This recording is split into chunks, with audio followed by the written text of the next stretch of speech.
Hey crew, it's Pitt and I'm back with some more Esoterica. Today we are diving back into the works of Mrs. Helena Blavatsky. This is Isis Unveiled. We are reading aloud and discussing as we go along the various points that are brought to light by the text. It's not the format for everyone, but some people seem to find enjoyment in it, so you are more than welcome to tag along as we continue our exploration. Before we begin, however, if you are unfamiliar with me, any of my unconventional beliefs, or if at any point in time I lose you in the terminology, there will be several playlists linked in the corner above, in the box below, along with the original source material so that you can get a better understanding of who I am and why I say the things that I do. With that being said, we are going to dive in and continue our exploration of Isis Unveiled with Part 2, Chapter 10. All things are governed in the bosom of this triad. Litus de Menstibus 20. Thrice let the heavens be turned on its perpetual axis. Ovid, Fasti 4. And Balaam said unto Balak, Build me here 7 altars, and prepare me here 7 oxen and 7 rams. That is just before he is betrayed by Israel. In 7 days all creatures who have offended me shall be destroyed by a deluge, but thou shalt be secured in a vessel miraculously formed. Take, therefore, and with 7 holy men, your respective wives, and pairs of all animals, into the ark without fear. Then shalt thou know God face to face, and all thy questions shall be answered. The Bhagavad Gita. And the Lord said, I will destroy man from the face of the earth, but with thee I will establish my covenant. Come thou and all thy house into the ark, for yet 7 days, and I will cause it to rain upon the earth. Genesis 6:7. The Tetractys was not only principally honored because all symphonies are found to exist within it, but also because it appears to contain the nature of all things. Theos of Smyrna, Mathem, page 147. Our task will have been ill-performed if the preceding chapters have not demonstrated that Judaism, earlier and later Gnosticism, Christianity, and even Christian Masonry have all been erected upon identical cosmical myths, symbols, and allegories, whose full comprehension is possible only to those who have inherited the key from their inventors. In the following pages, we will endeavor to show how much these have been misinterpreted by the widely different yet intimately related systems enumerated above, in fitting them to their individual needs. Thus, not only will a benefit be conferred upon the student, but a long-deferred and now much-needed act of justice will be done to those earlier generations, whose genius has laid the whole human race under obligation. Let us begin by once more comparing the myths of the Bible with those of the sacred books of other nations, to see which is the original and which copies. There are but 2 methods which, correctly explained, can help us to this result. They are the Vedas, Brahmanical literature, and the Jewish Kabbalah. The former has, in a most philosophical spirit, conceived these grandiose myths, and the latter, borrowing them from the Chaldeans and Persians, shaped them into a history of the Jewish nation, in which their spirit of philosophy was buried beyond the recognition of all but the elect, and under a far more absurd form, absurd form than the Arian had given them. The Bible of the Christian Church is the latest receptacle of this scheme of disfigured allegories, which have been erected into an edifice of superstition, such as never entered into the conceptions of those from whom the Church obtained her knowledge. The abstract fictions of antiquity, which for ages had filled the popular fancy with but flickering shadows and uncertain images, have in Christianity assumed the shapes of real personages and become accomplished facts. Allegory, metamorphosed, becomes sacred history, and pagan myth is taught to the people as a revealed narrative of God's intercourse with his chosen people. The myths, says Horace in his Ars Poetica, have been invented by wise men to strengthen the laws and teach moral truths. While Horace endeavored to make clear the very spirit and essence of the ancient myths, a humorist pretended, on the contrary, that Myths were the legendary history of kings and heroes, transformed into gods by the admiration of the nations. It is the latter method which was inferentially followed by Christians when they agreed upon the acceptation of humanized patriarchs, and mistook them for men who had really lived. But, in opposition to this pernicious theory which has brought forth such bitter fruit, we have a long series of the greatest philosophers that the world has produced. Plato, Epicharmus, Socrates, Empedocles, Plotinus, and Porphyry, Proclus, Damascenus, Origen, and even Aristotle. We have dealt with the works of Socrates in the Ancient Lore playlist. You should check that out. The latter plainly stated this verity by saying that a tradition of the highest antiquity, transmitted to posterity under the form of various myths, teaches us that the first principles of nature may be considered as gods, for the divine permeates all nature. All the rest, details and personages, were added later for the clearer comprehension of the vulgar, but too often with the object of supporting laws invented in the common interest. Fairy tales do not exclusively belong to nurseries. All mankind, except those few who in all ages have comprehended their hidden meaning and tried to open the eyes of the superstitious, have listened to such tales in one shape or the other, and, after transforming them into sacred symbols, called the product religion. We will try to systemize our subject as much as the ever-recurring necessity to draw parallels between the conflicting opinions that have been based on the same myths will permit. We will begin by the book of Genesis and seek for its hidden meaning in the Brahmanical traditions and the Chaldeo-Judaic Kabbalah. The first scripture lesson taught us in our infancy is that God created the world in 6 days and rested on the seventh. Hence, a peculiar solemnity is supposed to attach to the seventh day, and the Christians, adopting the rigid observances of the Jewish Sabbath, have enforced it upon us with the substitution of the first instead of the seventh day of the week. All systems of religious mysticism are based on numerals, with Pythagoras, the monos, or unity, emanating from the duad, and thus forming the Trinity, and the quaternary, or Arba'il, the mystic four, compose the number 7. The sacredness of numbers begins with the great first, the 1, and ends only with the naught or 0, symbol of the infinite and boundless circle which represents the universe. All the intervening figures, in whatever combination or however multiplied, represent philosophical ideas, from vague outlines down to a definitely established scientific axiom, relating either to a moral or physical fact in nature. They are a key to the ancient views on cosmogony in its broad sense, including man and beings, and the evolution of the human race, spiritually as well as physically. The number 7 is the most sacred of all, and is undoubtedly of Hindu origin. Everything of importance was calculated by and fitted into this number by the Aryan philosophers, as ideas as well as localities. Thus, they have the Saptarishi, or 7 sages, typifying the 7 Diluvian primitive races, post-Diluvian as some say. Saptaloka, the 7 inferior and superior worlds, whence each of these rishis proceeded, and whether he returned in glory before reaching the final bliss of moksha.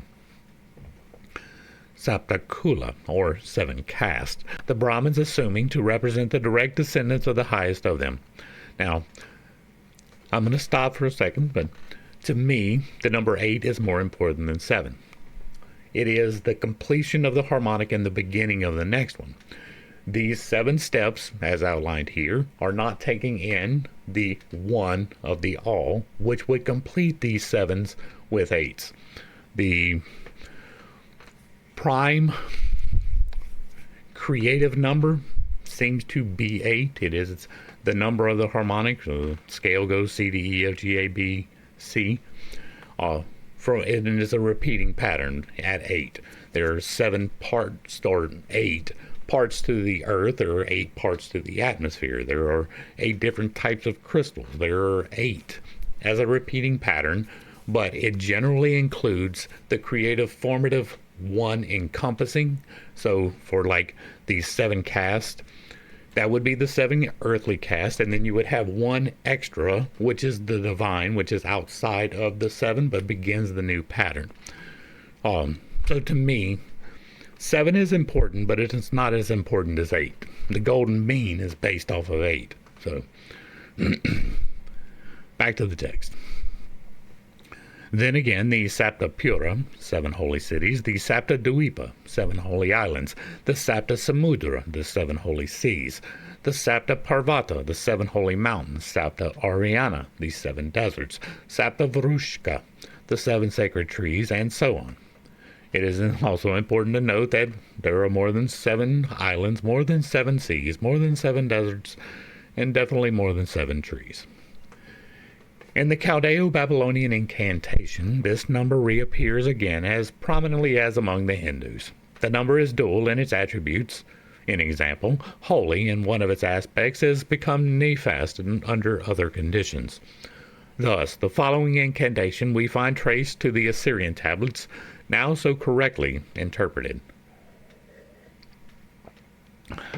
The evening of evil omen, the region of the sky which produces misfortune. That is telling you something completely different. See the 12,000-year disaster cycle to find out what that means. Message of pest, deprecators of Ninkigal, the 7 gods of the vast sky, the 7 gods of the vast earth, the 7 gods of blazing spheres, the 7 gods of celestial legion, the 7 gods maleficent, the 7 phantoms, bad, the 7 phantoms of maleficent flames, bad demon, bad Allah, bad Gigim, bad Talal, bad God, bad Meshkim, spirit of 7 heavens, remember, spirit of 7 earths, remember, etc. This number appears likewise on almost every page of Genesis, and throughout the Mosaic books we find it conspicuous, see following chapter, in the book of Job and the Oriental Kabbalah. If the Hebrew Semitics adopted it so readily, we must infer that it was not blindly, but with a thorough knowledge of its secret meaning. Hence, that they must have adopted the doctrines of their heathen neighbors as well. It is but natural, therefore, that we should seek in heathen philosophy for the interpretation of this number, which again appeared in Christianity with its 7 sacraments, 7 churches in Asia Minor, 7 capital sins, 7 virtues, 4 cardinal and 3 theological, etc. Have the 7 prismatic colors of the rainbow seen by Noah no other meaning than that of a covenant between God and man to refresh the memory of the former? There is something for that too. See the Infinite Integrations playlist, where you will find out about the 7 colors of the human chakras, the internal ones, and the 1 external one that you have access to if you have balanced the internal ones. To the Kabbalist, at least, they have a significance inseparable from the 7 labors of magic. The 7 upper spheres, the 7 notes of the musical scale, the 7 numerals of Pythagoras, the 7 wonders of the world, the 7 ages, and even the 7 steps of the Masons, which lead to the Holy of Holies, after passing the flights of 3 and 5, which make 8. Whence the identity, then, of these enigmatical, ever-recurring numerals that are found in every page of Jewish scriptures, as in every Ola and Sloka of Buddhistic and Brahmanical books. Whence these numbers that are the soul of the Pythagorean and Platonic thought, and that no unilluminated Orientalist nor biblical student has ever been able to fathom. And yet they have a key ready in their hands, did they but know how to use it. Nowhere is the mystical value of human language and its effects on human actions so perfectly understood as in India, nor any better explained than by the authors of the oldest Brahmanas. Ancient as their epoch is now found to be, they only try to express, in a more concrete form, the abstract metaphysical speculations of their own ancestors. Such is the respect of the Brahmins for these sacrificial mysteries, that they hold that the world itself sprang into creation as a consequence of a sacrificial word, pronounced by the first cause. This word is the ineffable name of the Kabbalist, fully discussed in the last chapter. The secrets of the Vedas, sacred knowledge, though they may be, is impenetrable without the help of the Brahmanas.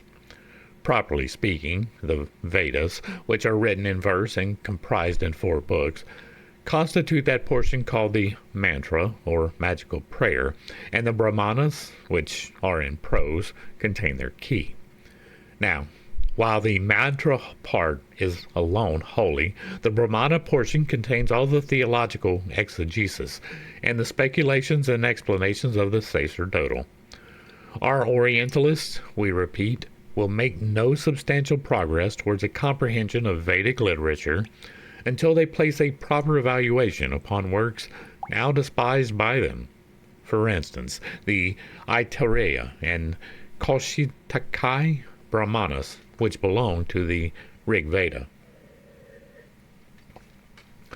Zoroaster was called a mantran, or speaker of mantras, and according to Hogg, one of the earliest names for the sacred scriptures of the Parisis was Mantraspinta. The power and significance of the Brahmin who acts for as the Hotri priest at the Soma sacrifice consist in his possession and full knowledge of the uses of the sacred word, or speech, Vok. The latter is personified in Sara Isvati, the wife of Brahma, who is the goddess of the sacred or secret knowledge. She is usually depicted as riding upon a peacock with its tail all spread. The eyes upon the feathers of the bird's tail symbolize the sleepless eyes that see all things. To one who has the ambition of becoming an adept of the secret doctrines, they are a reminder that he must have the 100 eyes of Argus to see and comprehend all things.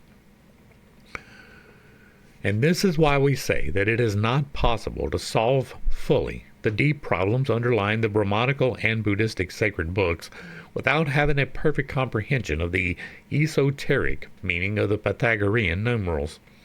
The greatest power of this Vak, or sacred speech, is developed according to the form which is given to the mantra by the officiating Hotri, and this form consists wholly in the numbers and syllables of the sacred meter. If pronounced slowly and in a certain rhythm, one effect is produced. If quickly and in another rhythm, there is a different result. Each meter, says Hogg, is the invisible master of something visible in this world. It is, as it were, its exponent and ideal. This great significance of the metrical speech is derived from the number of syllables of which it consists, for each thing has, just as in the Pythagorean system, a certain numerical proportion.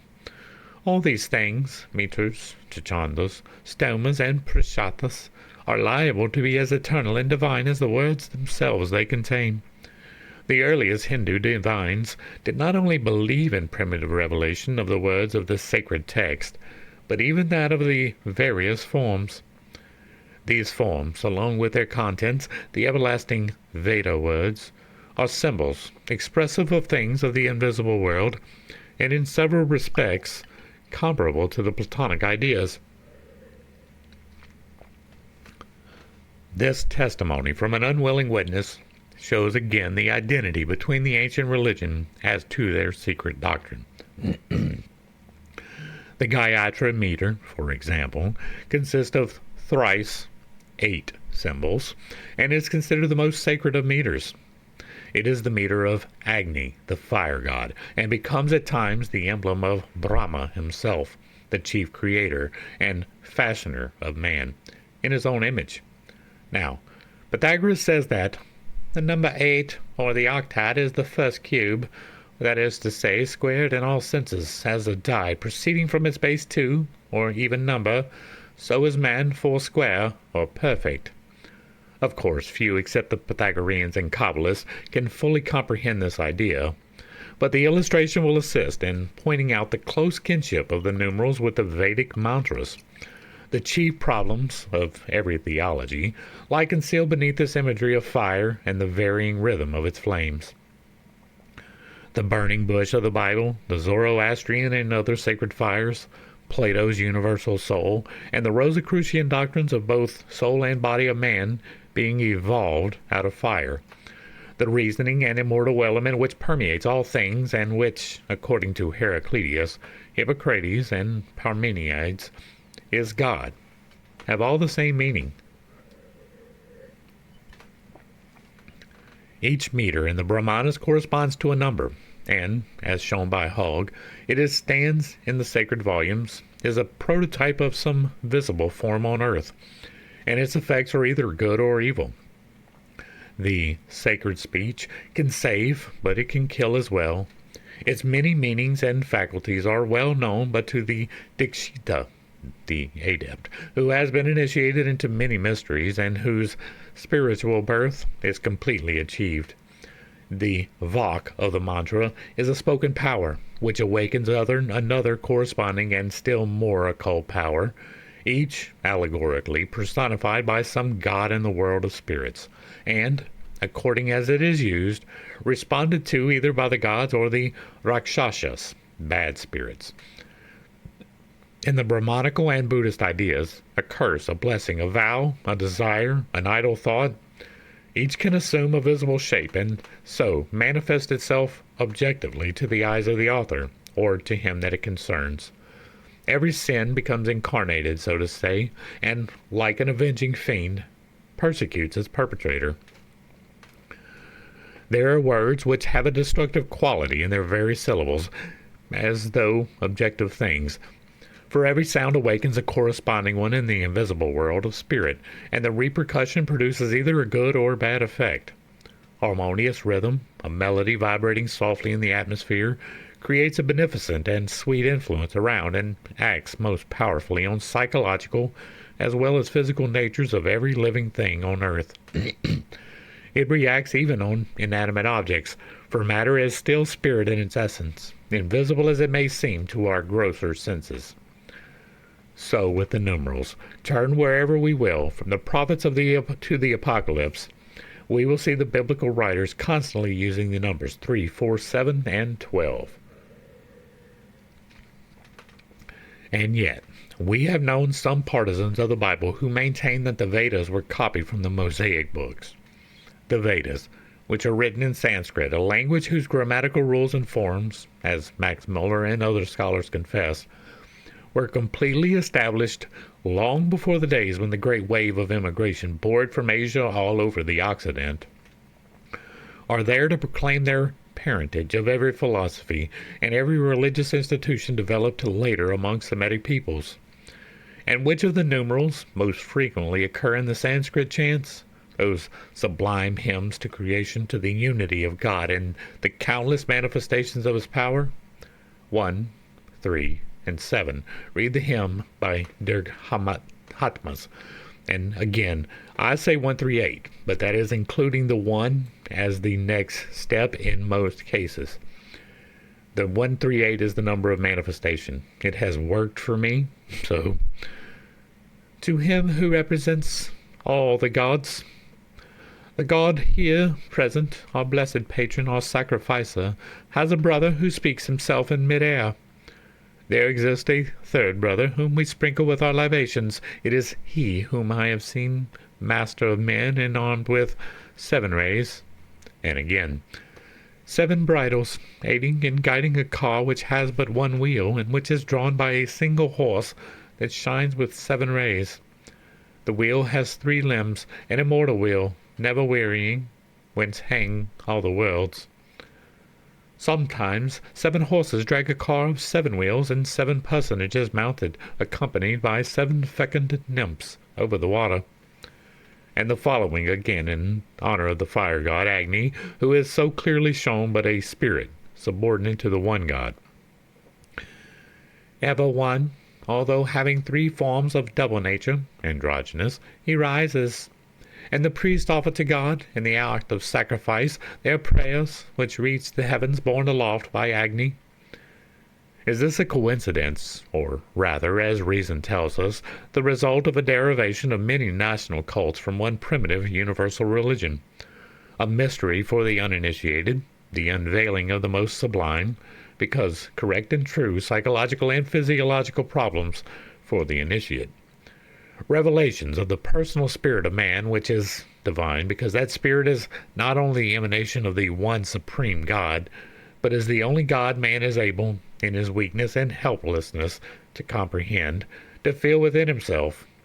This truth the Vedic poet clearly confesses when saying, "The Lord Master of the universe and full of wisdom, has entered into me, weak and ignorant, and has formed me of himself in that place where the spirits obtain, by the help of science, the peaceful enjoyment of the fruit, as sweet as ambrosia.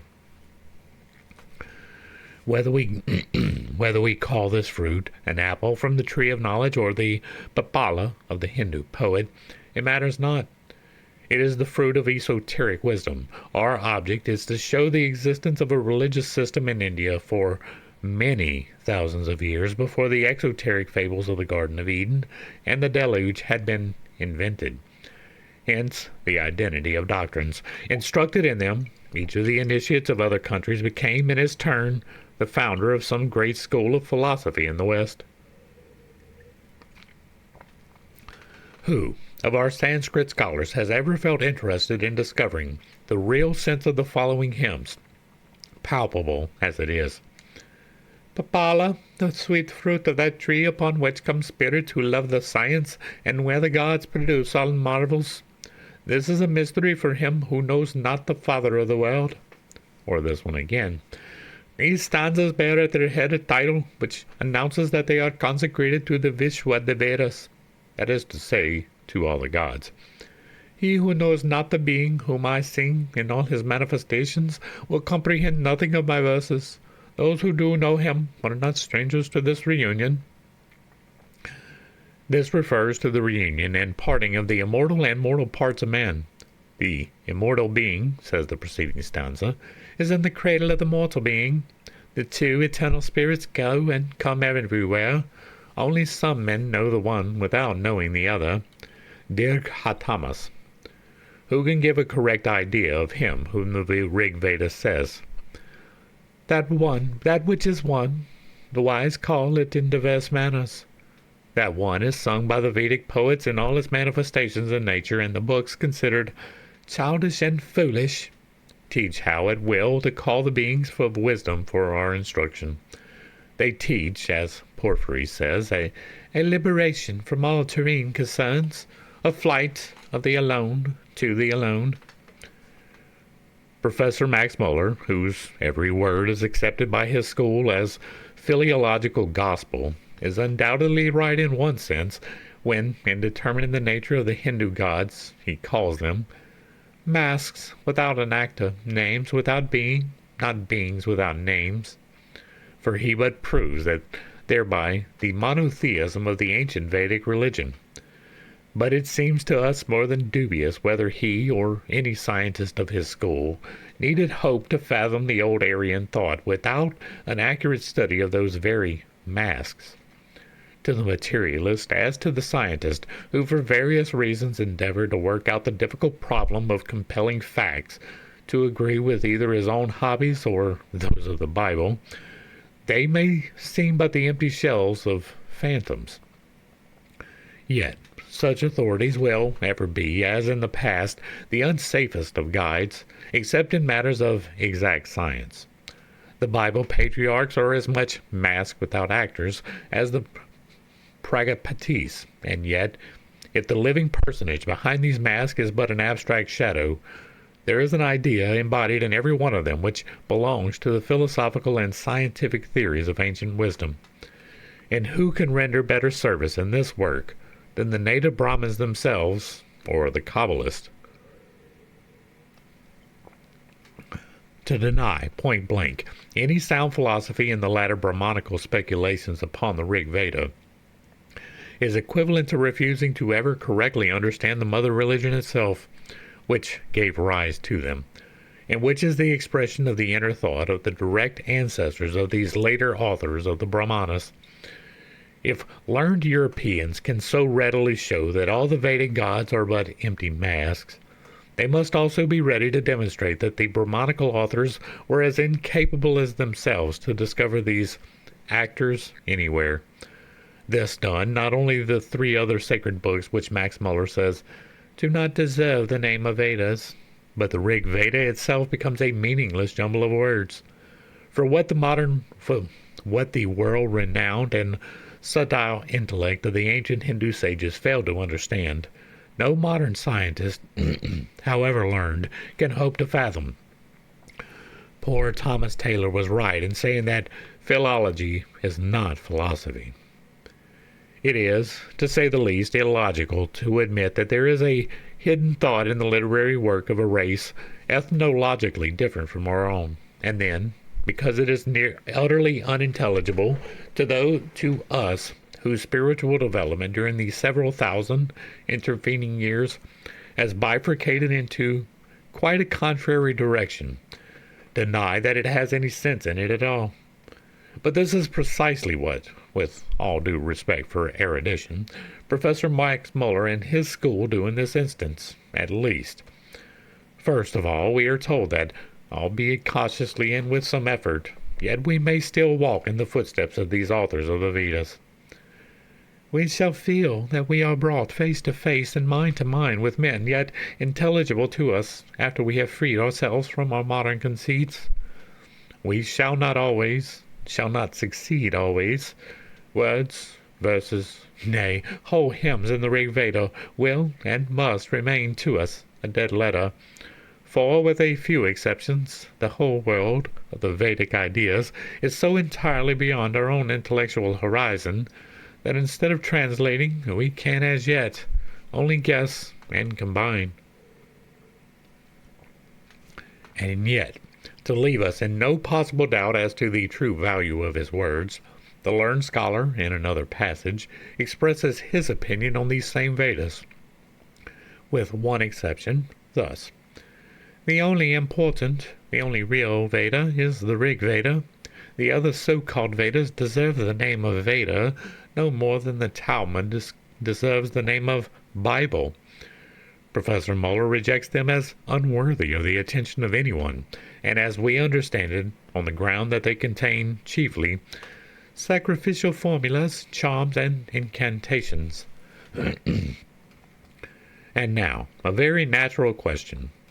Are any of our scholars prepared to demonstrate that, so far, they are intimately acquainted with the hidden sense of these perfectly absurd sacrificial formulas, charms, and incantations, and the magic nonsense of Atharva Veda? We believe not, and our whole doubt is based on the confession of Professor Muller himself, just quoted. If the whole world of the Vedic ideas, the Rig Veda, cannot be included alone in this world, we suppose, is so entirely beyond our own, the scientists, intellectual horizon that instead of translating we can as yet only guess and combine, and the Yagur Veda, Sama Veda, and Atharva Veda are childish and foolish, and the Brahmanas and the Sutrajaska and Sayana, though nearest in time to the hymns of the Rig Veda, indulge in the most frivolous and ill-judged interpretations. How can either himself or any of the other scholars form any adequate opinion of either of them? If, again, the authors of the Brahmanas, the nearest in time to the Vedic hymns, were already incompetent to offer anything better than ill-judged interpretations, then in what period of history, where and by whom, were written those grandiose poems, whose mystical sense has died with their generations? Are we then so wrong in affirming that if sacred texts are found in Egypt to have become, even to the priestly scribes of 4,000 years ago, wholly unintelligible, and the Brahmanas offer but childish and foolish interpretations of the Rig Veda?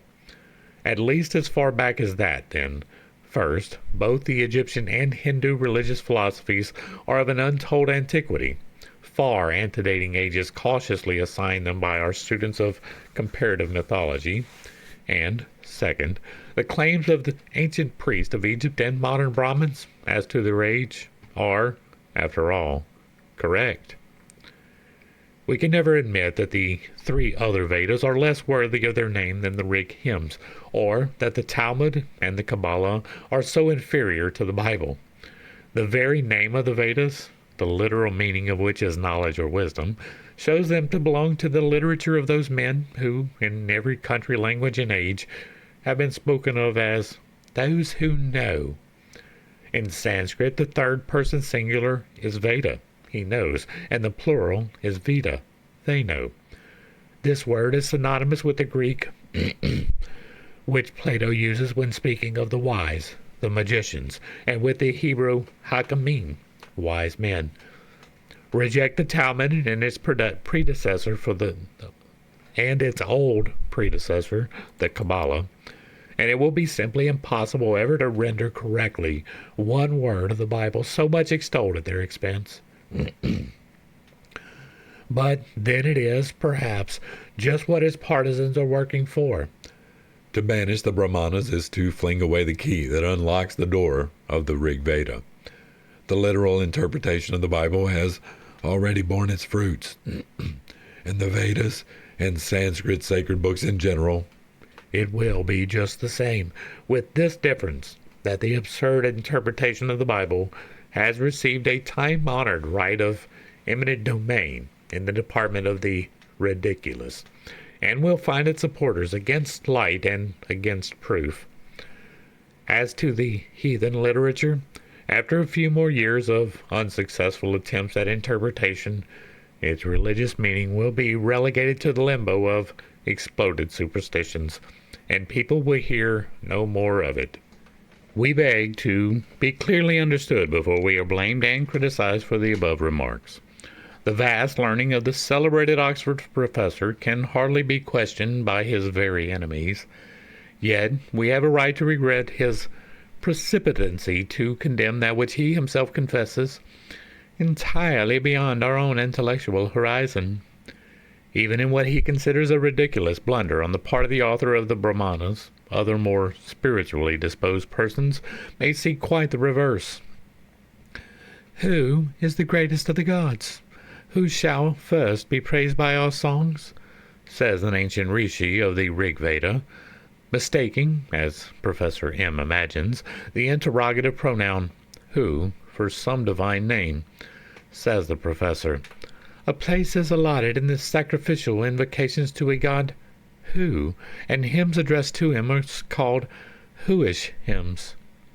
And is a god who less natural as a term than a god I am, or whoish hymns less reverential than I amish psalms? And who can prove that this is really a blunder and not a premeditated expression? It is so impossible to believe that the strange term was precisely due to a reverential awe which made the poet hesitate before giving a name, as forms to that which is justly considered as the highest abstraction of metaphysical ideas, God. Or that the same feeling made the commentator who came after him to pause and so leave the work of anthropomorphizing the unknown, the who, to future human conception. These early poets thought more for themselves than for others, remarks Max Muller himself. They sought rather in their language to be true to their own thought than to please the imagination of their hearers. Unfortunately, it is this very thought which awakes no responsive echo in the minds of our philologists. Farther, we read the sound advice to students of the Rig Veda hymns to collect, collate, sift, and reject. Let him study the commentaries, the sutras, the Brahmanas, and even later works, in order to exhaust all the sources from which information can be derived. He, the scholar, must not despise the traditions of the Brahmins, even where their misconceptions are palpable. Not a corner in the Brahmanas, the Sutras, Yaksa, and Sannyana should be left unexplored before we propose a rendering of our own. When the scholar has done his work, the poet and philosopher must take it up and finish it. Poor chance for a philosopher to step into the shoes of a learned philologist and presume to correct his errors. We would like to see what sort of a reception the most learned Hindu scholar in India would have from the educated public of Europe and America if he should undertake to correct a savant after he had sifted, accepted, rejected, explained, and declared what was good and what absurd and childish in the sacred books of his forefathers. That which would finally be declared Brahmanic misconceptions by the conclave of European and especially German savants would be as little likely to be reconsidered at the appeal by the most erudite pundit of Benares or Ceylon, as the interpretation of the Jewish scripture by Maimonides and Philo-Judaeus by Christians after the councils of the church had accepted the mistranslations and explanations of Irenaeus and Eusebius. What pundit or native philosopher of India should know his ancestral language, religion, or philosophy as well as an Englishman or a German?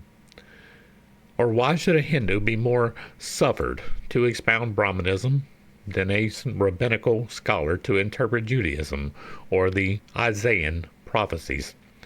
Safer and far more trustworthy translators can be had nearer home.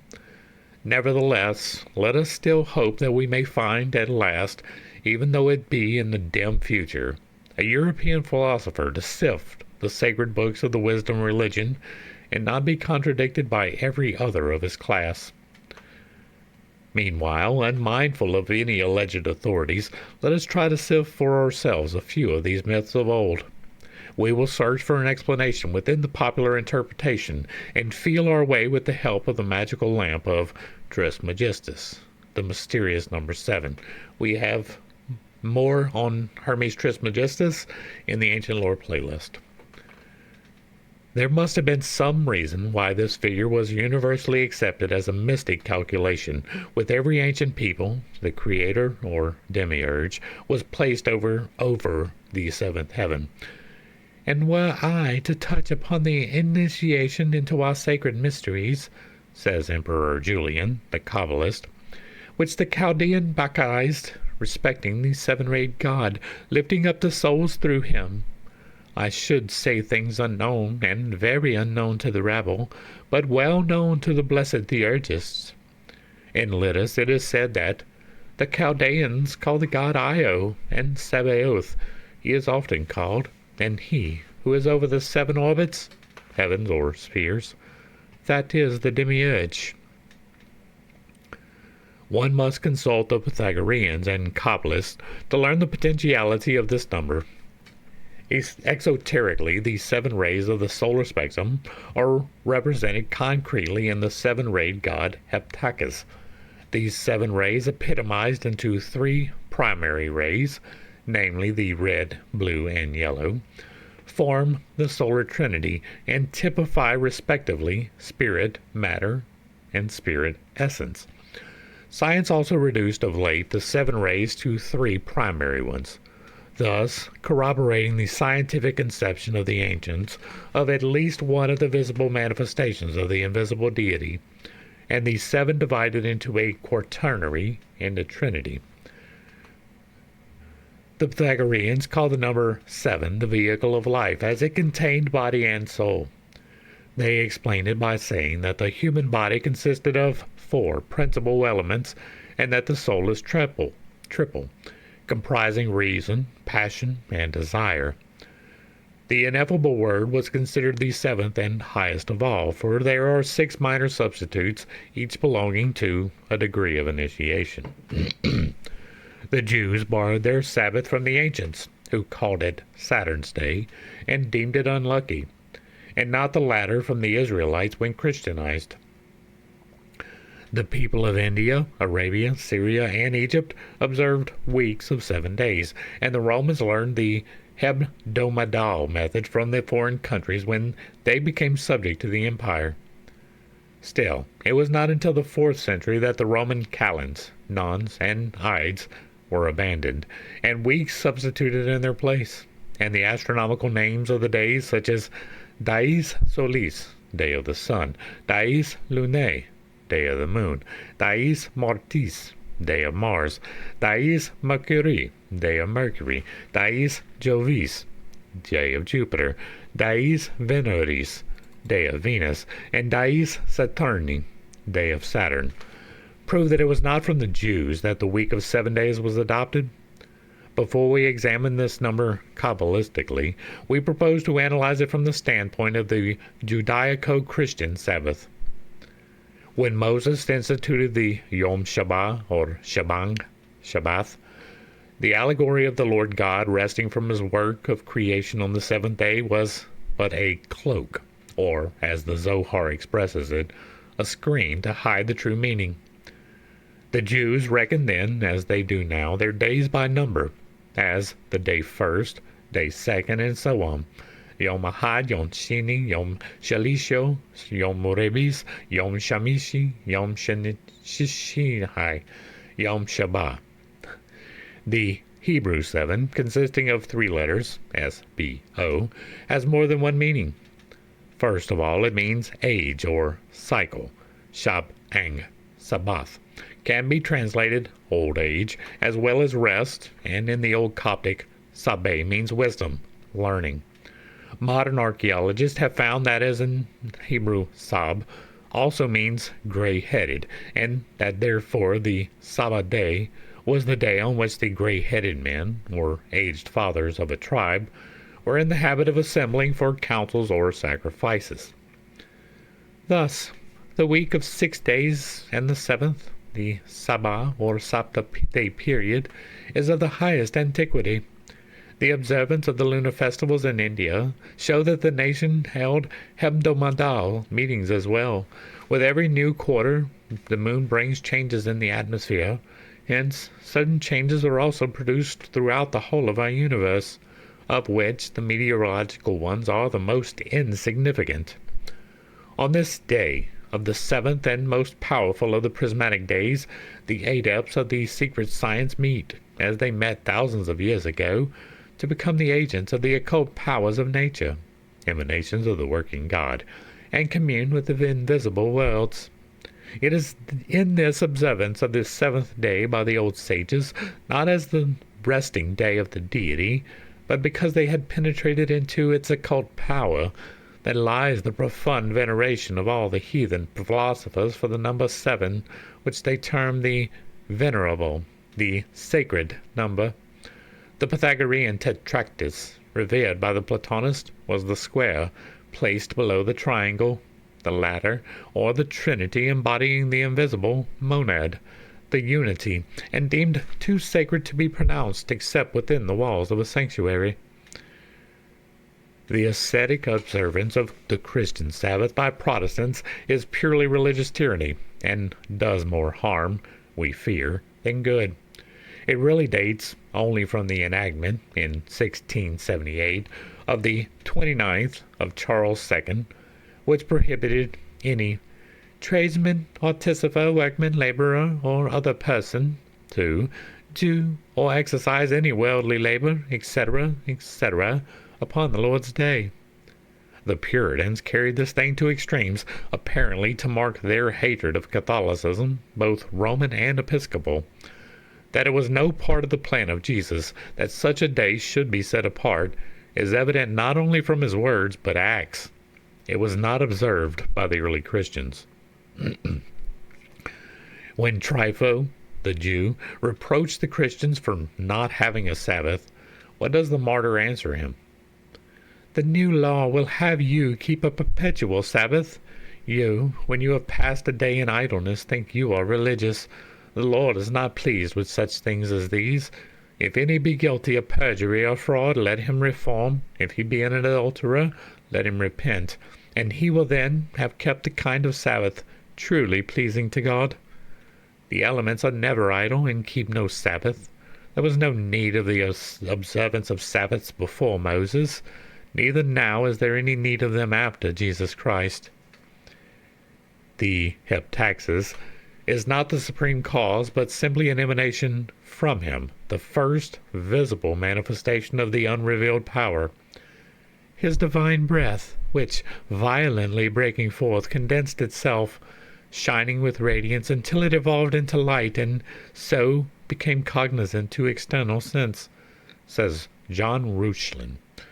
This is the emanation of the highest, the demiurge, a multiplicity and a unity, the Elohim, who we see creating our world, or rather fashioning it, in 6 days, and resting on the 7th. And who are these Elohim but the ehumerized powers of nature, the faithful, manifested servants, the laws of him who is immutable law and harmony himself? They remain over the seventh heaven, or spiritual world, for it is they who, according to the Kabbalists, formed in succession the six material worlds, or rather attempts at worlds that preceded our own, which they say is the seventh. If, in laying aside the metaphysico-spiritual conception, we give our attention but to the religio-scientific problem of creation in 6 days, over which our best biblical scholars have vainly pondered so long, we might, perchance, be on the way to the true idea underlying the allegory. The ancients were philosophers, consistent in all things.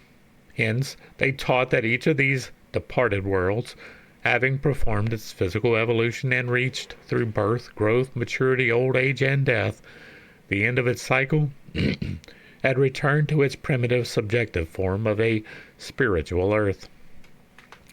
Thereafter it had to serve through all eternity as the dwelling of those who had lived on it as men and even animals, but were now spirits. This idea, were it even as incapable of exact demonstration as that of our theologians relating to paradise, is, at least, a trifle more philosophical. As well as man and every other living thing upon it, our planet has had its spiritual and physical evolution, from an impalpable idea, thought under the creative will of him whom we know nothing, and but dimly conceive in imagination. This globe becomes fluidic and semi-spiritual, then condensed itself more and more, until its physical development, matter, the tempting demon, compelled it to try its own creative faculty. Matter defied spirit, and the earth, too, had its fall. The allegorical curse under which it labors is that it only procreates. It does not create. Our physical planet is but the handmaiden, or rather the maid of all work, of the spirit, its master. Cursed be the ground, thorns and thistles shall it bring, the Elohim are made to say. In sorrow thou shalt bring forth children. The Elohim say this both to the ground and the woman. And this curse will last until the minutest particle of matter on earth shall have outlived its days, until every grain of dust has, by gradual transformation through evolution, become a constituent part of a living soul, and until the latter shall reascend the cyclic arc and stand on its own Metatron, or redeeming spirit, at the foot of the upper step of the spiritual worlds, as at the first hour of its emanation. Beyond that lies the great deep of mystery. It must be remembered that every cosmogony has a trinity of workers at its head: Father Spirit, Mother Nature, or Matter, and the manifested universe, the Son, or result of the two. The universe, also, as well as each planet which it comprehends, passes through 4 ages, like man himself. All have their infancy, youth, maturity, and old age, and these 4 added to the other 3 make the sacred 7 again. The introductory chapters of Genesis were never meant to present even a remote allegory of the creation of our earth. They embrace, chapter 1, a metaphysical conception of some indefinite period in the eternity, when successive attempts were being made by the law of evolution at the formation of universes. This idea is plainly stated in the Zohar. There were old worlds, which perished as soon as they came into existence, were formless, and were called sparks. Thus, the smith, when hammering the iron, lets the sparks fly in all directions. The sparks are the primordial worlds which could not continue, because the sacred-aged Sephira had not yet assumed its form of androgyne, or opposite sexes, of king and queen, Sephira and Cadmon, and the master was not yet at his work. The 6 periods, or days, of Genesis refer to the same metaphysical belief. 5 such ineffectual attempts were made by the Elohim, but the 6 resulted in worlds like our own. In example, all the planets and most of the stars are worlds, and inhabited, though not like our earth.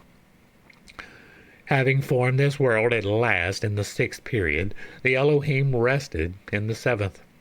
Thus, the Holy One, when he created the present world, said, "This pleases me. The previous ones did not please me." And the Elohim saw everything that he had made, and behold, it was very good. And the evening and morning were the sixth day. The reader will remember that in chapter 4, an explanation was given of the day and night of Brahma. The former represents a certain period of cosmical activity, the latter an equal one of cosmical repose. In the one, worlds are being evolved and passing through their allotted 4 ages of existence. In the latter, the inbreathing of Brahma reverses the tendency of the natural forces. Everything visible becomes gradually dispersed. Chaos comes, and after a long night of repose, reinvigorates the cosmos for its next term of evolution. In the morning of one of these days, the formative processes are gradually reaching their climax of activity. In the evening, imperceptibly diminishing the same until the pralaya arrives, and with it, night. One such morning and evening do, in fact, constitute a cosmic day, and it was a day of Brahma that the Kabbalistic author of Genesis had in mind each time when he said, "And in the evening and the morning were the first, or fifth, or sixth, or any other day." 6 days of gradual evolution, one of repose, and then evening. Since the first appearance of man on our earth, there has been an eternal Sabbath or rest for the demiurge. That is not true. The cosmogonical speculations of the first 6 chapters of Genesis are shown in the races of sons of gods, giants, etc. of chapter 6. Properly speaking, the story of the formation of our earth, or creation, as it very improperly called, begins with the rescue of Noah from the deluge.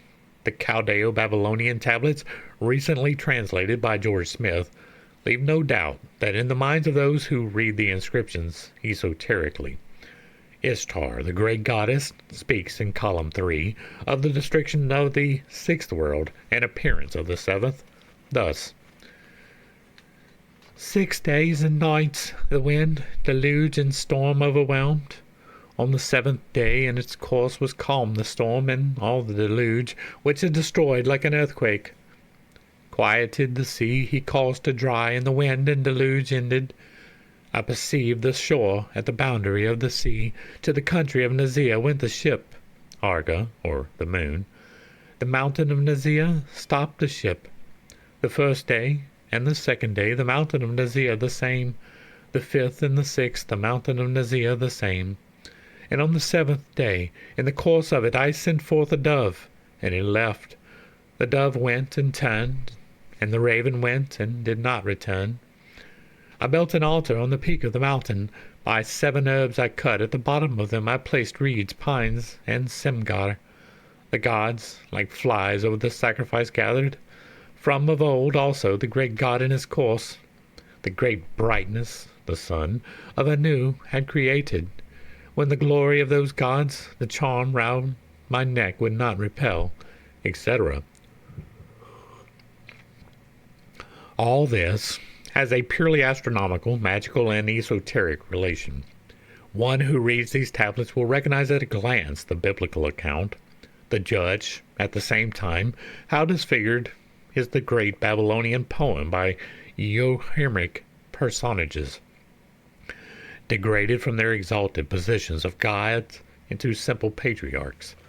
Space prevents our entering fully into this biblical travesty of the Chaldean allegories. We shall, therefore, but remind the reader that by the confession of the most unwilling witnesses, such as Lenormant, first the inventor and then the champion of the Akkadians, the Chaldean Babylonian triad, placed under Elon, the unrevealed deity, is composed of Anu, Nuah, and Bel. Anu is the primordial chaos, the god, time, and world at once. 2 Greek words, the uncreated matter issued from the one and fundamental principle of all things.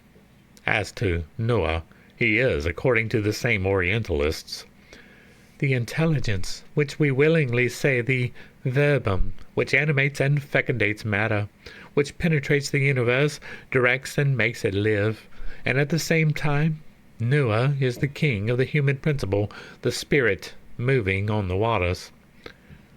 Is not this evident? Noah is Noah, floating on the waters in his ark, the latter being the emblem of the Arga, or moon, the feminine principle. Noah is the spirit following into matter.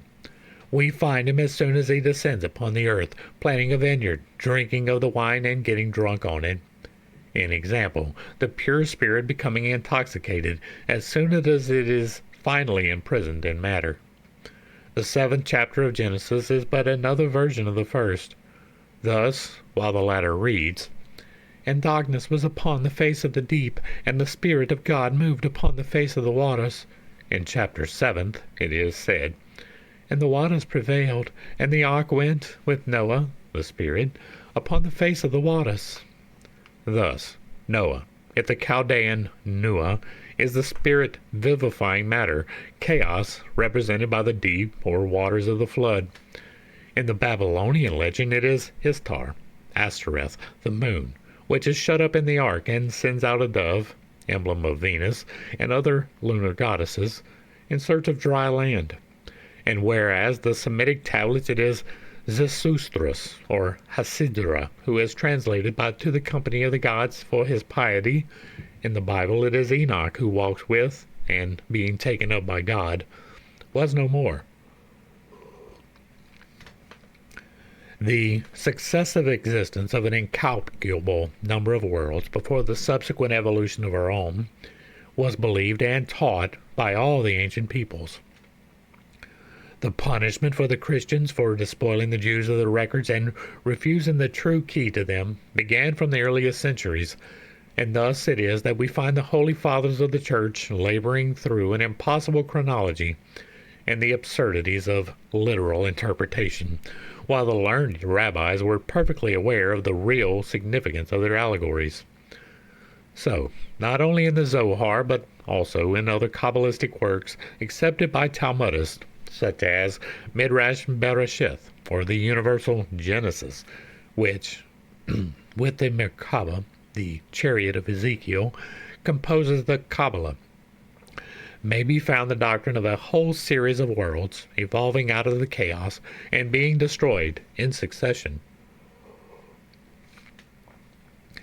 The Hindu doctrines teach of 2 pralayas, or dissolutions, one universal, the Maya pralaya, the other partial, or the minor pralaya.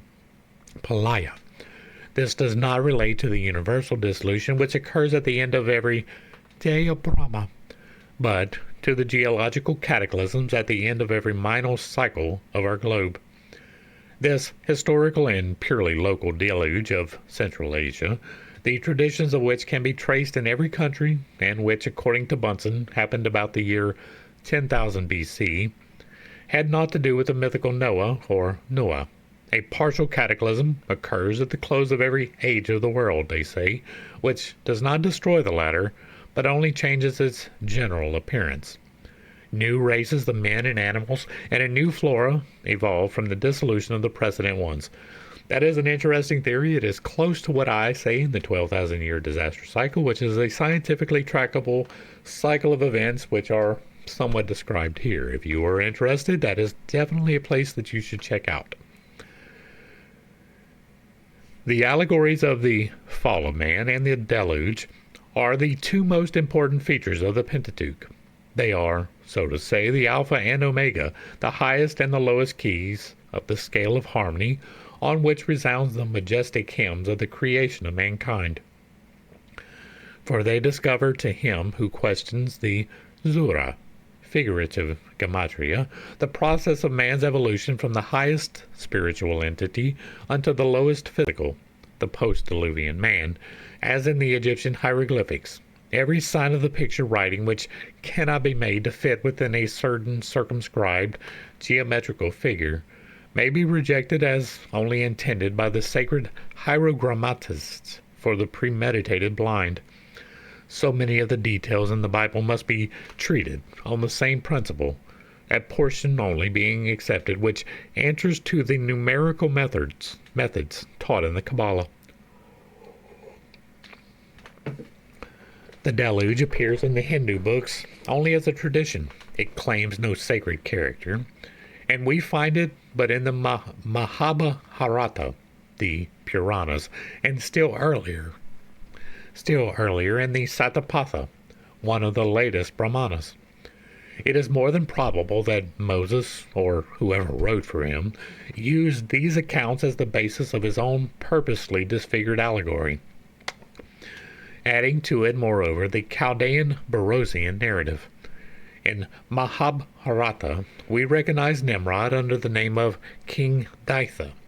The origin of the Grecian fable of the Titans scaling Olympus, and the others of the builders of the Tower of Babel who seek to reach heaven, is shown in the impious Ditha, who sends imprecations against heaven's thunder and threatens to conquer heaven itself with his mighty warriors, thereby bringing upon humanity the wrath of Brahma.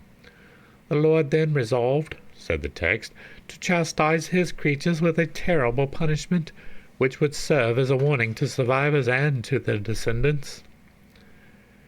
Savata, who in the Bible becomes Noah, saves a little fish, which turns out to be an avatar of Vishnu. The fish warns that that the globe is about to be submerged, and that all that inhabit it must perish, and orders him to construct a vessel in which he shall embark with all his family. When the ship is ready and Vayavasavata have shut up in it with his family the seeds of the plants and pairs of all animals, and the rain begins to fall, a gigantic fish armed with a horn places itself at the head of the ark. The holy man, following its orders, attaches a cable to this horn, and the fish guides the ship safely through the raging elements. In the Hindu tradition, the number of days during which the deluge lasted agrees exactly with that of the Mosaic account. When the elements were calmed, the fish landed the ark on the summit of the Himalayas. This fable is considered by many Orthodox commentators to have been borrowed from the Mosaic scriptures, but surely, if such a universal cataclysm had ever taken place within man's memory, some of the monuments of the Egyptians, of which many are of such a tremendous antiquity, would have recorded that occurrence, coupled with that of the disgrace of Ham, Canaan, and Mizraim, their alleged ancestors. But, till now, there has not been found the remotest allusion to such a calamity, although Mizraim certainly belongs to the first generation after the deluge, if not actually an antediluvian himself. On the other hand, the Chaldeans preserved the tradition, as we find Berosus testifying to it, and the ancient Hindus possess the legend given above.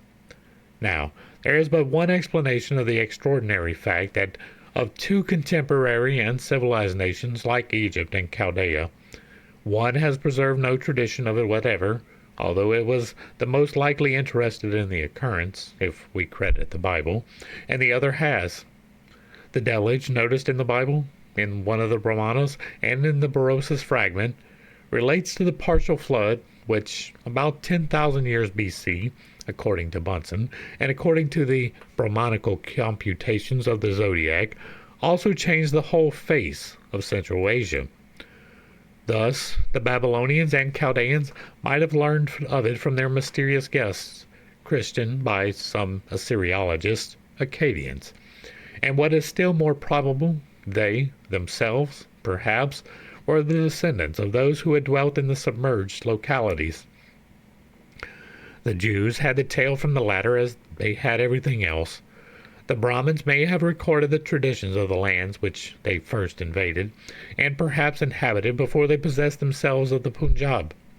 But the Egyptians, whose first settlers had evidently come from southern India, had less reason to record the cataclysm, since it had perhaps never affected them except indirectly, as the flood was limited to Central Asia. And that is almost certainly not true. I do not know why there is no record of it in Egypt, but there is on every other continent. We have records of the flood in North and South America. We have the records of the flood in the indigenous peoples of Europe and the Asiatic continent. We have evidence deep in the south of Africa, so I don't know why it's not in Egypt, but it is not because it didn't happen. And it is from Egypt that we have our knowledge that there is this cycle of destruction. Again, see the 12,000-year disaster cycle. And so it is entirely possible that we just don't have the records. Back to the text. Bornov, noticing the fact that the story of the deluge is found only in one of the most modern Brahmanas, also thinks that it might have been borrowed by the Hindus from the Semitic nations. Against such an assumption are ranged all the traditions and customs of the Hindus.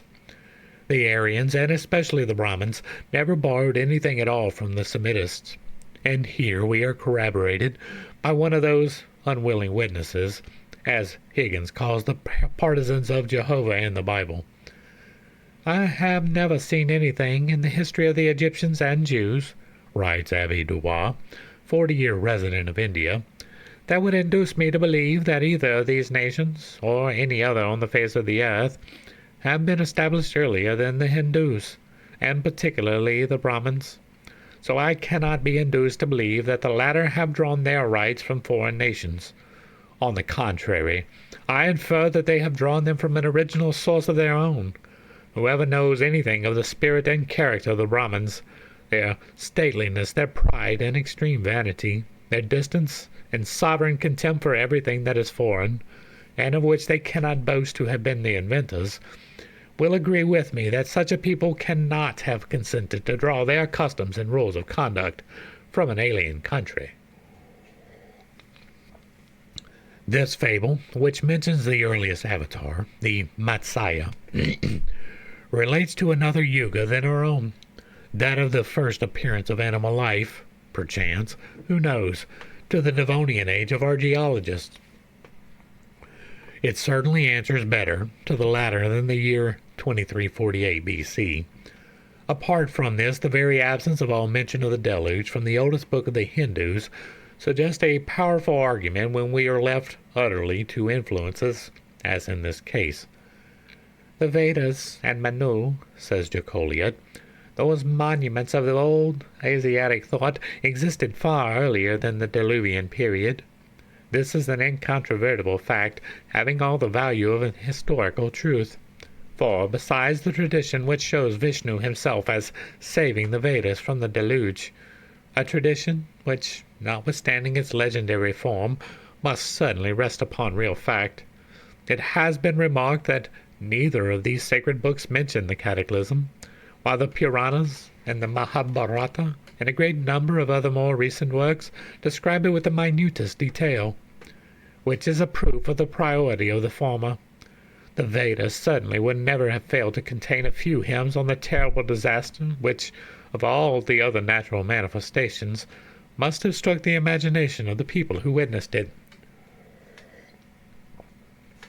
Neither would Manu, who gives us a complete narrative of the creation, with a chronology from the divine and heroical ages down to the appearance of man on earth, have passed in silence of an event of such importance. Manu, Book 1, Sloka 35, gives the names of the 10 eminent saints whom he calls Prajapatis, more correctly, Pragatpatis, in whom the Brahmin theologians see prophets, ancestors of the human race, and the pundits simply consider as 10 powerful kings who lived in the Krita Yug, or the Age of Good, the Golden Age of the Greeks. The last of these Pragapatis is Brigu, enumerating the succession of these eminent beings who, according to Manu, have governed the world. The old Brahmanical legislator names as descending from Brigu Swaratochika, Atami, Tamasa, Rayavata, the glorious Chikatachua, and the son of Vivasvat, every one of the 6 having made himself worthy of the title of Manu, divine legislator, a title which had equally belonged to the Prajapatis and every great personages of primitive India. the genealogy stops at this name. Now, according to the Puranas and Mahabharata, it was under the descent of the son of Vivaswata, named Vaivaswata, that occurred the great cataclysm, the remembrance of which, as will be seen, has passed into a tradition and been carried by immigration into all the countries of the East and West, which India has colonized since then. The genealogy given by Manu, stopping, as we have seen, at Vivaswata, it follows that this work of Manu knew nothing either of Vaivaswata or the deluge. The argument is unanswerable, and we commend it to those official scientists who, to please the clergy, dispute every fact proving the tremendous antiquity of the Vedas and Manu. Colonel Vance Kennedy has long since declared that Babylonia was, from her origin, the seat of Sanskrit literature and Brahmin learning. And how or why should the Brahmins have penetrated there unless it was as a result of intestine wars and emigration from India? The fullest account of the deluge is found in the Mahabharata of Veda Vyasa, a poem in honor of the astrological allegories on the wars between the solar and the lunar races. One of the versions states that Vivaswata became the father of all nations of the earth through his own progeny, and this is the form adopted for the Noachian story. The other states that, like Deucalion and Phaira, he had but to throw pebbles into the Ilus left by the retiring waves of the flood to produce men at will. These two versions, one Hebrew, the other Greek, allow us no choice. We must either believe that the Hindus borrowed from pagan Greeks as well as from monotheistic Jews, or, what is far more probable, that the versions of both of these nations are derived from the Vedic literature through the Babylonians. History tells us of the stream of immigration across the Indus, and later of its overflowing the Occident, and the populations of Hindu origin passing from Asia Minor to colonize Greece. But history says not a single word of the chosen people, or of the Greek colonies having penetrated India earlier than the 5th and 4th centuries BC, when we first find vague traditions that make some of the problematical lost tribes of Israel take from Babylon the route to India. But even were the story of the 10 tribes to find credence, and the tribes themselves to be proven to have existed in profane as well as in sacred history, this does not help the solution at all. Colebrook, Wilson, and other eminent Indianists show the Mahabharata, if not the Satapatha Brahmana, in which the story is also given, as by far antedating the age of Cyrus, hence the possible time of the appearance of any of the tribes of Israel in India. Occidentalists accord the Mahabharata an antiquity between 12 and 1500 years BC. As to the Greek version, it bears little evidence as the other, and the attempts of Hellenists in this direction have as signally failed. The story of the conquering army of Alexander penetrating into northern India itself becomes more doubted every day. No Hindu national record, not the slightest historical memento, throughout the length and breadth of India, offers the slightest trace of such an invasion.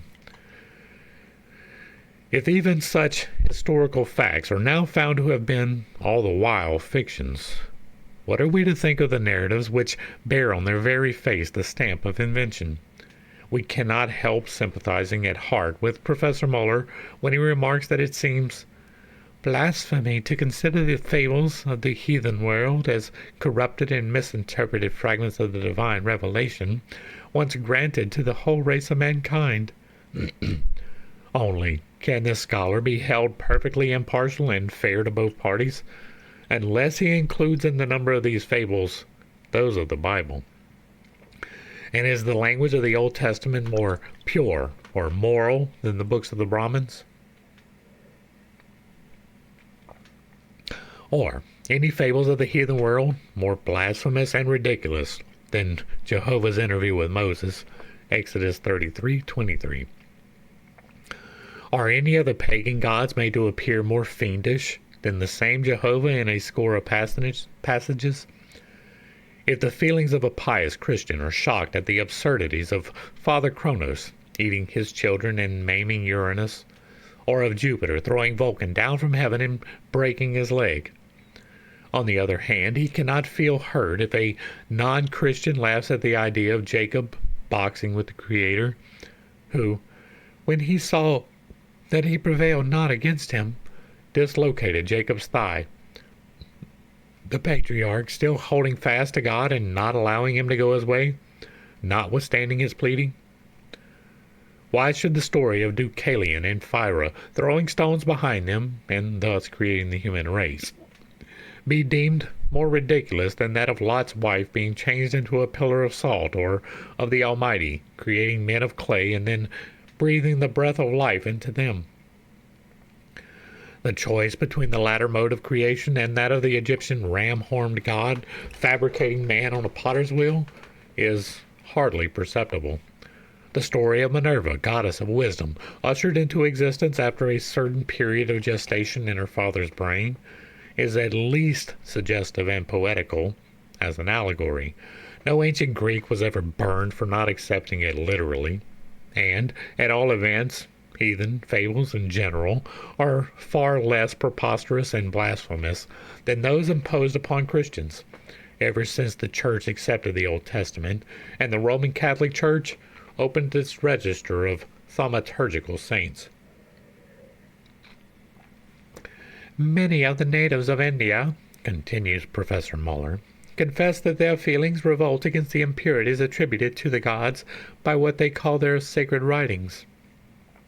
Yet there are honest Brahmins who will maintain that these stories have a deeper meaning, that immortality, being incompatible with a divine being, a mystery, must be supposed to be concealed in these time-hallowed fables, a mystery which an inquiring and reverent mind may hope to fathom. This is precisely what the Christian clergy maintained in attempting to explain the indecencies and incongruities of the Old Testament.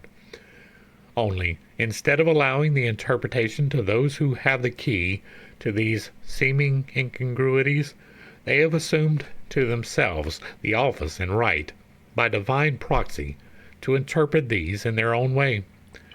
They have not only done that, but have gradually deprived the Hebrew clergy of the means to interpret their scriptures as their fathers did, so that to find among the rabbis in the present century a well-versed Kabbalist is quite rare. The Jews have themselves forgotten the key. How could they help it? Where are the original manuscripts? The oldest Hebrew manuscript in existence is said to be the Bodleian Codex, which is not older than between 800 and 900 years. The break between Ezra and this codex is thus 15 centuries. In 1490, the Inquisition caused all the Hebrew Bibles to be burned, and Torquemada alone destroyed 6,000 volumes at Salamanca. Except a few manuscripts of the Torah, Ketubim, and Nebiim used in the synagogues, and which are of quite a recent date, we do not think there is one old manuscript in existence which is not punctuated, hence completely misinterpreted and altered by the Masoretes. Were it not for this timely invention of the Masorah, no copy of the Old Testament could possibly be tolerated in our century. It is well known that the Masoretes, while transcribing the oldest manuscripts, put themselves to task to take out, except in a few places which they have probably overlooked, all the immodest words, and put in places sentences of their own, often changing completely the sense of the verse. It is clear, says Donaldson, that the Masoretic school at Tiberias were engaged in settling and unsettling the Hebrew text until the final publication of the Masorah itself. Therefore, had we but the original text, judging by the present copies of the Bible in our possession, it would be really edifying to compare the Old Testament with the Vedas, and even with the Brahmanical books. We verily believe that no faith, however blind, could stand before such an avalanche of crude impurities and fables. If the latter are not only accepted but enforced upon millions of civilized persons who find it respectable and edifying to believe in them as divine revelation, why should we wonder that Brahmins believe their books to be equally a sruti, a revelation? Let us thank the Masorets by all means, but let us study at the same time both sides of the medal. Legends, myths, allegories, symbols, if they but belong to the Hindu, Chaldean, or Egyptian tradition, are thrown into the same heap of fiction. Hardly are they honored with a superficial search into their possible relations to astronomy or sexual emblems. The same myths, when and because mutilated, are accepted as sacred scriptures, more, the Word of God. Is this impartial history? Is this justice to either the past, the present, or the future? Ye cannot serve God and Mammon, says the Reformer, 19 centuries ago. Ye cannot serve truth, and public prejudice would be more applicable to our own age. Yet our authorities pretend they serve the former. There are few myths in any religious system but have a historical as well as a scientific foundation. Myths, as Pocock ably expresses it, are now proved to be fables, just in proportion as we misunderstand them. Truths, in proportion as they were once understood. Our ignorance it is which has made a myth of history, and our ignorance is an Hellenic inheritance, much of it the result of Hellenic vanity. Bunsen and Champollion have already shown that the Egyptian sacred books are by far older than the oldest parts of the book of Genesis, and now a more careful research seems to warrant the suspicion, which, with us, amounts to a certainty, that the laws of Moses are copied from the code of the Brahmanic Manu. Thus, according to every probability, Egypt owes her civilization, her civil institutions, and her arts to India. But against the latter assumption we have a whole army of authorities arrayed, and what matters if the latter do deny the fact at present? Sooner or later they will have to accept it, whether they belong to the German or French school, among, but not of those who so readily compromise between interest and conscience. There are some fearless scholars who may bring out to light incontrovertible facts. Some 20 years since, Max Muller, in a letter to the editor of the London Times, April of 1857, maintained most vehemently that nirvana meant annihilation, in the fullest sense of the word. See Chips, etc., Volume 1, page 287, on the meaning of nirvana. But in 1869, in a lecture before a general meeting of the Association of German Philologists at Kiel, I've been there, he distinctly declares his belief that the nihilism attributed to Buddhist teachings form no part of his doctrine, and that it is wholly wrong to suppose that nirvana means annihilation. Trubner's American and Oriental Literary Record, October 16th of 1869. Also, Inman's Ancient Faiths and Modern, page 128. Yet, if we mistake not, Professor Muller was as much of an authority in 1857 as in 1869. It will be difficult to settle, says now this great scholar, whether the Vedas is the oldest of books, and whether some of the portions of the Old Testament may not be traced back to the same, or even an earlier date, than the oldest hymns of the Veda.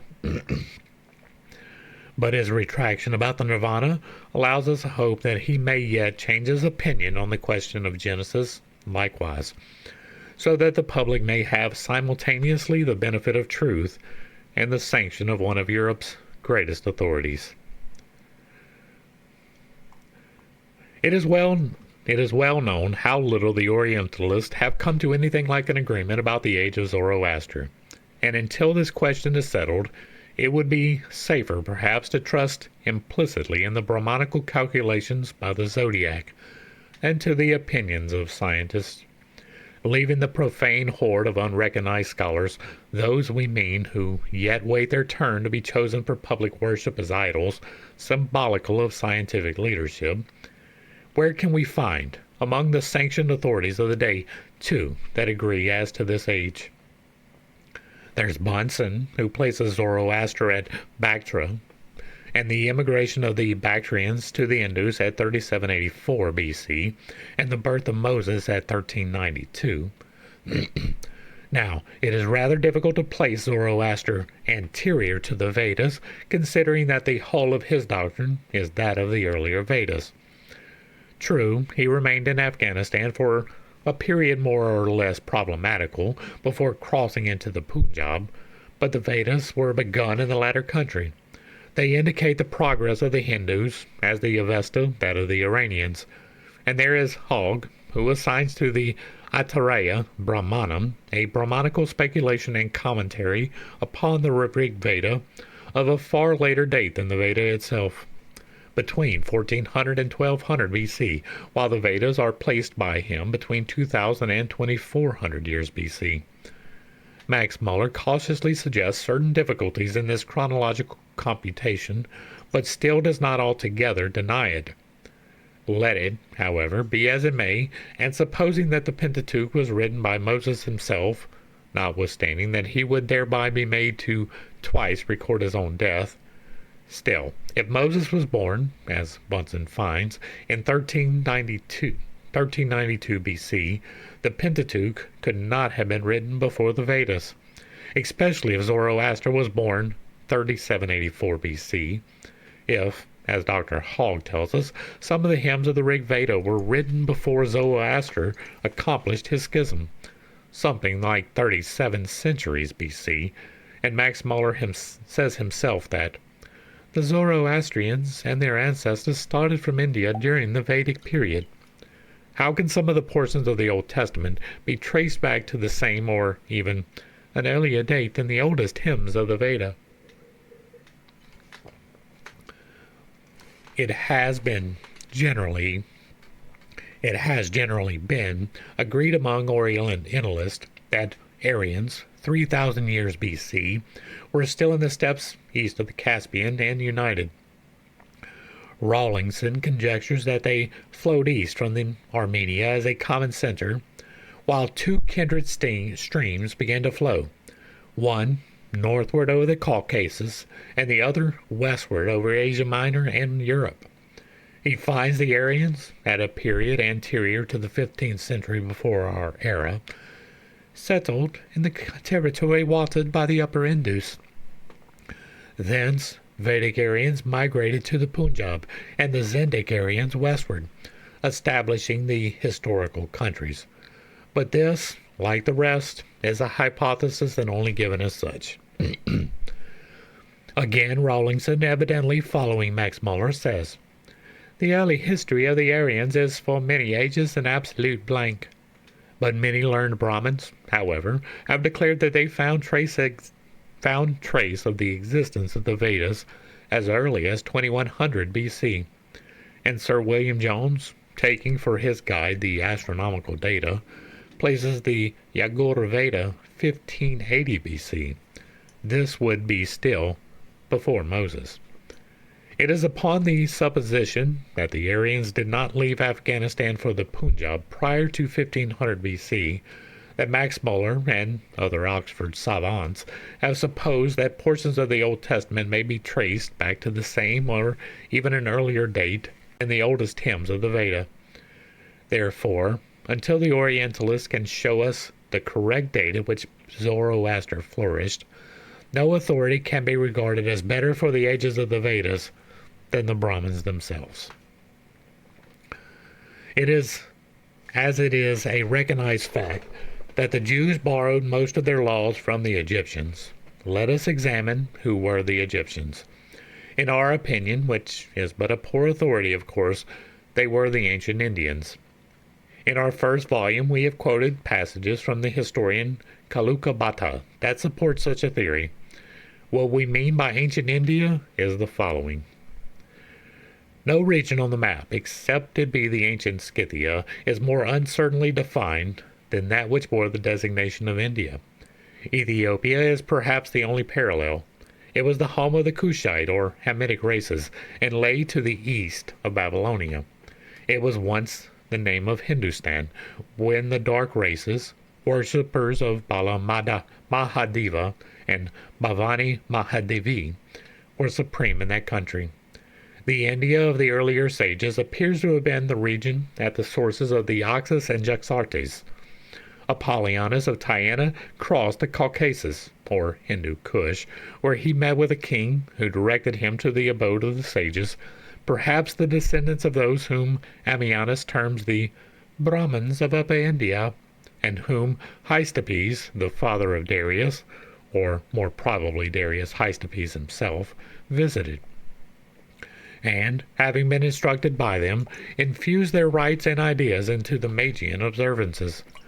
This narrative about Apollonius seems to indicate Kashmir as the country which he visited, and the Nagas, after their conversion to Buddhism, as his teachers. At this time, Aryan India does not extend beyond the Punjab.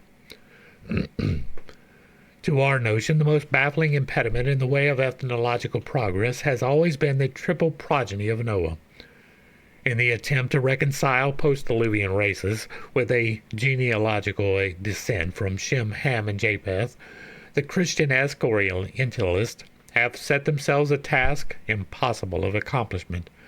The biblical Noachian ark has been a Procrustean bed, to which they had to make everything fit.